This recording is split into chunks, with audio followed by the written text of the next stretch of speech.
अच्छा समझ आया? नहीं। आलोक जी, आप लोग कह रहे हैं कि वहां गठबंधन में सब ठीक नहीं है, सुधांशु जी कह रहे हैं कि प्रतिस्पर्धा आपके आपस के दलों में भी है, और ये समझाइए कि ये एनडीए की का प्रेरोगेटिव नहीं है कि वो तय करे कि टीडीपी को, जेडीयू को या बीजेपी का ही कोई व्यक्ति हो जैसे स्पीकर के इस पद के लिए वो उतारना चाहे मैदान में। आप कहाँ के ज्ञानी बाबा? ये कांग्रेस पार्टी या विपक्ष अपनी तरफ से क्यों थोपना चाह रही है कि नहीं टीडीपी का बनाइए या जेडीयू का बनाइए? क्या क्या कहना क्या चाह रहे हैं भाई आप? नहीं, हमने तो नहीं कहा बीजेपी से किसी ने भी, किसी भी विपक्षी दल ने ये नहीं कहा कि बीजेपी टीडीपी के किसी व्यक्ति को स्पीकर बनाए। मैंने तो ऐसी कोई बाइट नहीं सुनी। सही बात है। अभी संजय राउत जी की बाइट में सुन रहा था आज तक, पर उन्होंने भी दो शब्द इस्तेमाल किए और उन्होंने कहा कि टीडीपी अगर अपना स्पीकर लेकर आती है तो हम आपस में बातचीत करेंगे, इंडिया गठबंधन के लोग, और कोशिश करेंगे। बातचीत और कोशिश, दो शब्द इस्तेमाल किए। तो हम तो थोप ही नहीं रहे। देखिए, उनकी सरकार है, उन्होंने सरकार बनाई है, वो सरकार चलाएं अच्छे से। एक अलग बात है कि हथियाई हुई सरकार है ये। तमाम जांच एजेंसियों की और इलेक्शन कमीशन की और तमाम, आज आप देख ही रहे हैं अखबारों में और तमाम चीजें क्या खबर चल रही हैं। तो हथियाई हुई अल्पमत की सरकार है, लेकिन उनकी सरकार है और स्पीकर पद उन्हीं को है, उनको बनाना है स्पीकर। अगर स्पीकर भी नहीं बना पाए तो सरकार ही गिर जाएगी। अब दूसरे विषय पर आते हैं। अभी सुधांशु भाई मेरे बहुत अच्छे मित्र भी हैं, इन्होंने मर्यादा की बात की, इन्होंने परंपरा की बात की। तो डिप्टी स्पीकर की परंपरा की हम बात कर लेते हैं। अभी मजा आएगा ना भिड़ो। Deputy speaker maximum time opposition parties को दिया गया, ये परंपरा रही है। अब आगे वो परंपरा रहेगी कि नहीं रहेगी वो तो समय बताएगा। डिप्टी स्पीकर पिछले सत्र में रहा ही नहीं, ये शायद पहली बार था। पहली बार हुआ है कि 150 सांसदों को सस्पेंड करके आईपीसी के ऐसे कानून पास करा लिए गए। पहली बार हुआ है कि सेलेक्ट कमिटीज को मैटर सबसे कम गए। पहली बार हुआ है कि जेपीसी के माध्यम से कोई किसी तरह की कोई बात ही नहीं करता है। पहली बार हुआ है कि आप देखिए 3 कृषि के काले कानून हो, नोटबंदी हो, बड़े बड़े फैसले बिना किसी से सलाह किए संसद में पास किए करा लिए गए। खैर, वो गुजरात मॉडल है और वो पूरा देश देख रहा है। नाइस। अब बात आप दिखाएंगे, आप ये करेंगे, आप वो करेंगे, ये करेंगे, वो करेंगे। है कि वाजपेयी जी का समय रहा हो, कौन सी परंपराएं रही हैं डिप्टी स्पीकर पर, और हमारे समय में कौन सी परंपराएं रही हैं। मैक्सिमम टाइम में देख रहा था कि अपोजिशन के लोगों को डिप्टी स्पीकर का पद मिला, और ये 1960 के दशक से मैंने देखा तो कहीं ना कहीं ऐसा रहा। तो क्या परंपराएं और मर्यादाएं आगे चलेंगी? क्या परंपरा में और मर्यादा में यह भी है कि एक अकेला सब पर भारी? किसी देश के प्रधानमंत्री ने छाती पीट कर कहा हो कि एक अकेला सब पर भारी और संसद मेरे ठेंगे पर। बेशर्मो, शर्म करो, शर्म। संसद में क्या क्या हुआ? आपने संविधान बदलने की और तमाम चीजें सामने आई और उसके बाद आपने संविधान को माथे पर लगाया, क्योंकि जनता ने जनादेश ऐसा दिया कि आपको समझ आ गई कि संविधान ही सर्वोपरि है। तो परंपरा और मर्यादा की बात संसदीय के मामले में कम से कम बीजेपी सरकार ना करे। अब मुद्दे आते हैं कि कौन कौन से मुद्दे ऐसे हैं कि आने वाले समय में अपोजिशन भी चर्चा करना चाहेगा, और हम चाहते हैं कि देश की जनता भी उस पर चाहती है कि कुछ चीज वहां पर वक्तव्य हो। सबसे बड़ा मुद्दा इस समय पर अग्निवीर का है। दूसरा मुद्दा नीट के एग्जाम का है। नीट के एग्जाम में 25 लाख बच्चों का भविष्य आधार में लटका हुआ है। सुप्रीम कोर्ट में तमाम पीआईएल पेंडिंग पड़ी हुई हैं, और आज शिक्षा मंत्री ने देर सवेर आके कहा है कि उसमें काफी अनियमितताएं हुई हैं। पेपर लीक होकर 25-25 लाख बच्चों का भविष्य आधार में लटका हुआ है। क्या शिक्षा मंत्री आकर संसद में उसके ऊपर बयान देंगे? चोर है साले। आज ही जितना बड़ा ट्रेन एक्सीडेंट हुआ है, क्या ट्रेन के जो मंत्री हैं, रेल मंत्री हमारे, क्या वो रेलवे मिनिस्टर रिजाइन करेंगे? कोई मौलिक जिम्मेवारी, कोई नैतिक जिम्मेवारी लेंगे? किसी मर्यादा या किसी परंपरा का निर्वहन वो भी करेंगे? मुझे नहीं लगता है कि वो कर पाएंगे, क्योंकि ऊपर से आदेश जब तक नहीं मिलेगा तब तक नहीं होगा। हमारे यहाँ ऐसा ही होता है। तो white paper on train accidents, EVM, election commission की भूमिका, जेपीसी एग्जिट पोल के ऊपर, जो एग्जिट पोल निकालकर तमाम जो नेक्सस था मीडिया, एग्जिट पोल की कंपनियां और बीजेपी का, उसके ऊपर भी जेपीसी की मांग भी हो सकती है, क्योंकि ये हमारे एजेंडे में है। बाप रे, ये तो धोती खोल रहा है। अग्निवीर की समाप्ति हमारे एजेंडे में है। मुझे लगता है कि अब इतिहास में नहीं जाना चाहिए, भविष्य में क्या हो रहा है और वर्तमान में देश में क्या घटित हो रहा है उस पर चर्चा होनी चाहिए, और आने वाले दिनों में इन सब मुद्दों को लेकर विपक्ष, मुझे लगता है कि कहीं ना कहीं संसद में ये तमाम मुद्दे उठाएगा।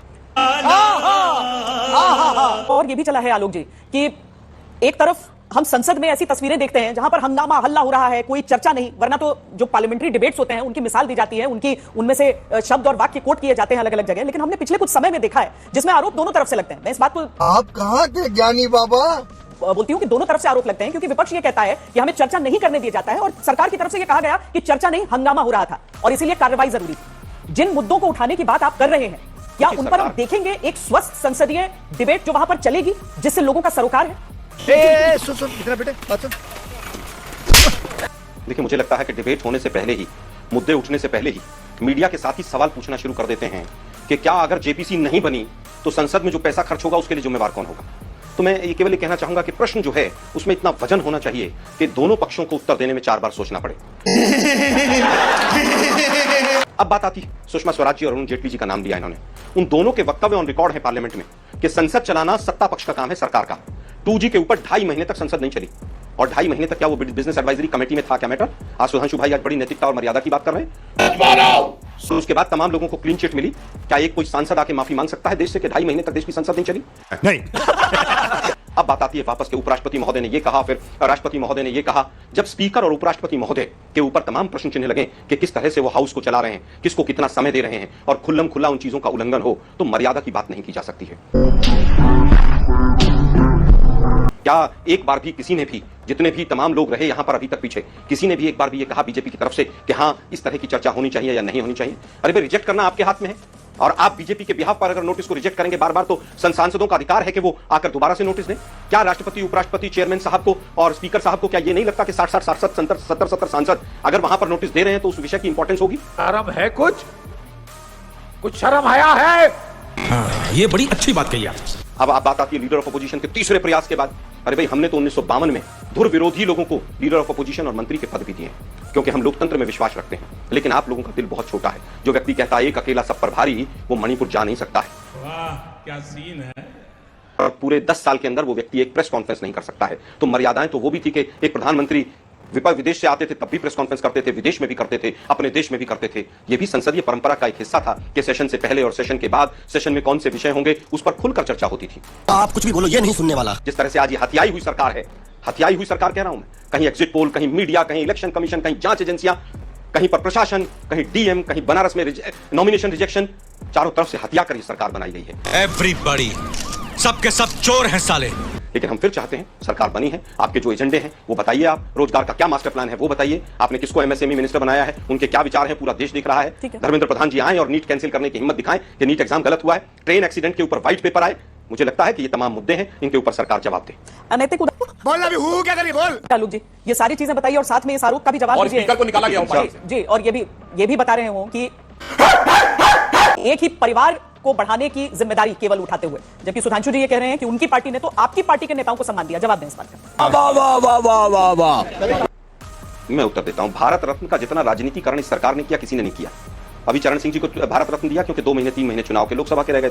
10 साल से पकौड़े तल रहे थे लोग। 10 साल से चरण सिंह जी का योगदान याद नहीं आया। बिहार का चुनाव था, बिहार में हार रहे थे तो कपूरी ठाकुर साहब याद आ गए।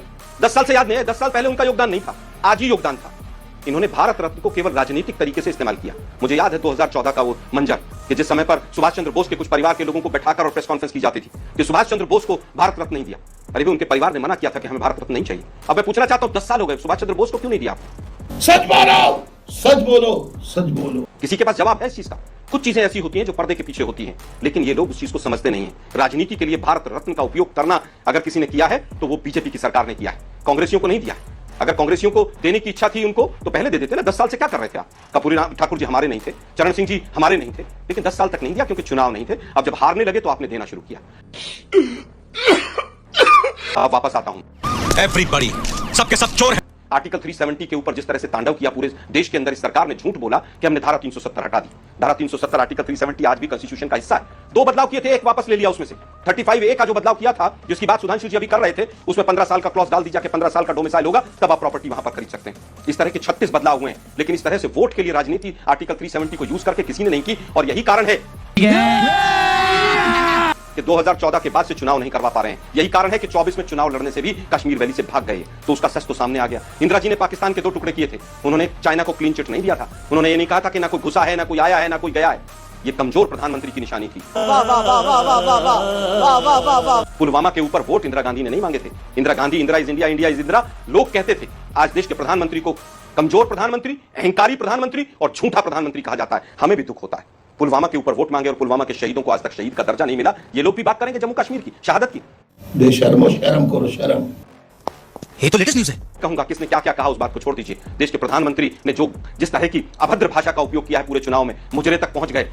मुसलमानों को प्रॉपर्टी दे देंगे, भैंस खोल के दे देंगे और मंगलसूत्र दे देंगे। मुझे लगता है कि ऐसी मर्यादा और ऐसे एग्जाम्पल ना कभी इतिहास में रहे, ना कभी भविष्य में रहे। मुझे लगता है कि जिस तरह से आज भी देश के प्रधानमंत्री को सहृदय के साथ जो मुद्दे हैं, मूल मुद्दे, खासतौर पर युवाओं के मुद्दे, उनका कद बढ़ेगा अगर वो आए और कहें कि अग्निवीर कल से समाप्त। वो आए और कहें कि नीट का एग्जाम खत्म और नीट के ऊपर दोबारा से हम इसके ऊपर एग्जाम कराएंगे। लेकिन दिक्कत यह है कि आरएसएस के तमाम लोग इस नीट के एग्जाम से जुड़े हुए हैं, वो हिम्मत नहीं कर पाएंगे। अब तो वैसे आरएसएस भी इनके खिलाफ मुखर होकर बोल रही है। पूछ देखिए कौन है एनटीए का चेयरमैन, कौन है सीबीएसई की चेयरमैन, कौन रही? एक लेडी कोई आईएएस कैडर, गुजरात कैडर की तो नहीं रही थी, पहले सीबीएसई एग्जाम लेता था। ये क्या तमाम जांच एजेंसियां जांच करेंगी? क्या ईडी एक बार भी नीट एग्जाम के लिए कहीं पर जाकर कहीं एक जगह छापेमारी करेगी? 40-50 लोग तो सुना बिहार में अरेस्ट हुए पड़े हैं, वो कह रहे हैं 30-30, 32-32 लाख रुपए में हमने पेपर खरीदा है। यूपीएससी का चेयरमैन कौन बना है? एसएससी का चेयरमैन कौन बना है? क्या उसके तार भारतीय जनता पार्टी, आरएसएस या गुजरात से तो नहीं जुड़े हुए? कैसा फिर मारने का आएगा तू? पिछले 10 साल का पूरा खाका आप निकाल कर देख लीजिए। देश के प्रधानमंत्री हैं आप, हिम्मत कीजिए। आप तो कहते हैं मैं 56 इंच का हूं, वैसे है नहीं आप, सीना आपका। आप आइए और कहिए नीट का एग्जाम कैंसिल और अग्निवीर योजना समाप्त। मैं कहूंगा कि युवा आपकी जय जयकार करेगा, लेकिन आप कर नहीं पाएंगे, क्योंकि आप केवल तुलना कर सकते हैं कपड़ों में पंडित नेहरू से और इंदिरा गांधी से। आपके जितने भी क्रियाकलाप हैं वो हिंदू मुस्लिम वाले हैं। सुधांशु भाई भी आखिर में हिंदू मुसलमान ले ही आए इस डिबेट के अंदर। मैं फिर कहूंगा कि देश के प्रधानमंत्री अगर ये कहते हो कि मैं दंगाइयों को कपड़े से पहचान लेता हूं, और जो देश का प्रधानमंत्री ये कहता हो कि अडानी और अंबानी टेम्पू भर भर के नोट कांग्रेस को या अपोजिशन पार्टीज को दे रहे हैं, उस व्यक्ति को नैतिक अधिकार नहीं है उस पद पर बैठे रहने का। ऐसे ही चलता रहा तो इस देश को विश्व गुरु से गुरु घंटाल बनने में ज्यादा टाइम नहीं लगेगा। देखिए आलोक जी, बाकी चीजें आपकी एक तरफ हैं, लेकिन भारत रत्न पर राजनीति वाली बात थोड़ी सी, खुद को किसने किसने दिया है भारत रत्न, वो भी देश ने देखा ही है। हम मालूम है तेरे बाप को मत सिखा, चल। लेकिन देश में मीडिया के साथियों को तो कुछ भी नहीं लगेगा। कम से कम आपने एक चीज पे तो आके रुके आप। अभी तक तो नोटबंदी को भी आप लोग बहुत अच्छा काम बताते थे। पूरे हिंदुस्तान के मीडिया ने इस अनैतिक सरकार के अनैतिक कर्तव्यों का, कर्मों का पूरा सपोर्ट किया है, और आज भी कर रहे हैं आप। तुम चुल्लू भर पानी में जाके डूब के आ जाओ। अच्छा समझ आया नहीं